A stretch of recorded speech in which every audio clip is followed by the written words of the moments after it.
من ده. محدش بيجيبه واحده بوحدتها كده. الواحده بوحدتها ده اغلى من اللي هو اللي ماسك نفسه. وبعدين ايه دي؟ هتعملي بيها ايه دي؟ ما هي جت في وسط الليله هنعمل. انت عارفه اللي في ايدك دول بكام؟ اهدي بقى على نفسك. بكام؟ ب 50 جنيه حبه التوم اللي في ايدك دول. دول؟ هو ما دول. يجيبوش 2 جنيه. ما يجيبوش 3 جنيه في وقتهم، بس الحمد لله ان احنا لقيناه اساسا.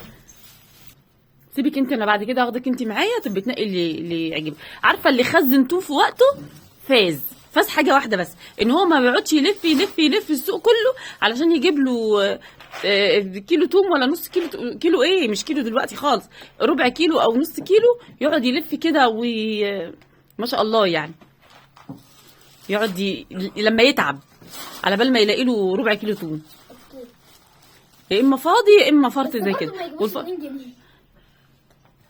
دول ب 50 جنيه اللي مش عاجبينك. ده كويس ان انا لقيته كمان، انا ما كنتش لاقيه. ده لفيت السوق كله لما رجليا وجعت. مفيش غير الثوم الصيني، والثوم الصيني زي قلته في الاكل. مش عارفه، ما بحبهوش. توم الصيني ولا الياباني؟ لا هو ثوم صيني بس مش ما حبيتهوش انا. ده ما يجيبوش 2 جنيه. ايه ده اللي ما يجيبش 2 جنيه؟ دول الفوسين. ده بيتهيألك 2 جنيه. ده ما يجيبش. ده علشان التاني بالقش بالعفش بتاعه بيوزن. بيبقى هيصه كتير وهو قليل، انما ده فص بفصه كده احسن. ما يجيبوش كيلو. انا اصلا كل سنه بخزن توم زي ما انا عايزه، بس السنه اللي فاتت عشان انا كنت تعبانه فما نزلتش وما جبتش.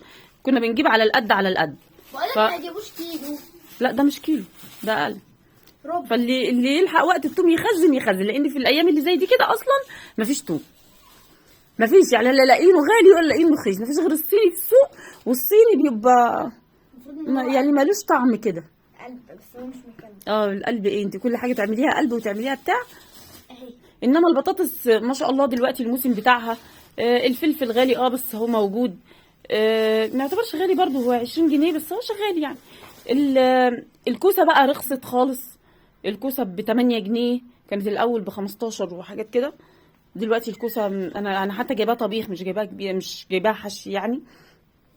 الخيار برضو اسعاره حلوه. فالنازله بتاعت السوق المره دي يمكن ما جبتش حاجات كتير، بس لا هي حلوه. بس سيبي الفلفل في مكان يا بنتي، سيبي الفلفل مكان. بس انت بتعملي ايه بالفلفل؟ بص انا مش لاقيه. طب سيبيه مكان. طبعا الفلفل اذا كان حامي ولا بارد الاثنين ب 15 الكيلو، فحلو قوي.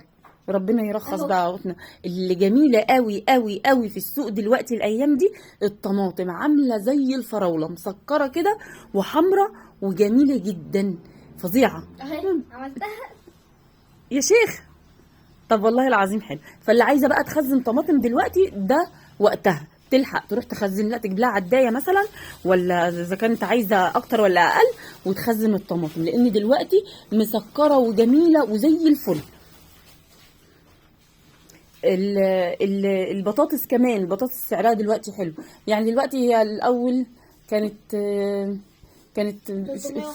فاكرين بقى في ايام ما كنا عايزين بطاطس كده في الصيف، كانت ما شاء الله بتبقى ب 25 وحاجات كده. دلوقتي البطاطس ب 8 جنيه في السوق، كيلو وربع ب 10.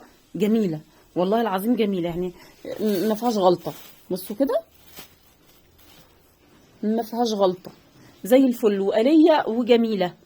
انما تخزين التوم نعمه والله. تخزين التوم نعمه. اللي يجي له فرصه ان هو يخزن توم يخزن توم، لان بيجي علينا وقت كده زي الايام اللي احنا فيها، يا اما بتلاقيه مزرع اللي هو طلع الحتت الخضراء بتاعته دي، يا اما مش موجود اصلا في السوق فما تلاقيش اصلا. فدول كده اذا كانوا ب 40 ب 50 ب 30 حلوين. حلو ان احنا لقيناه اصلا، لانه مش موجود في السوق. والله لفيت عليه لما قلت يا بس. فاللي مخزن توم يعني امشي على قدك فيه لحد لما التوم الجديد اللي يطلع. فبصراحه لفيت عليه لما تعبت النهارده. التوم التاني، التوم اللي هو الصيني ده، مش عارفه، هم يمكن انا جربته مره بس ما عجبنيش، ما بحسش له طعم كده في الاكل. جميله. وحتى لو حد جربه يبقى يقول لي، يمكن انا اللي حسيت ان هو مش حلو. التوم الصيني ما بحبهوش. ولو وصلتوا لحد هنا في الفيديو صلوا على النبي ونشوفكم على خير، وما تنسوش اللايك. سلام.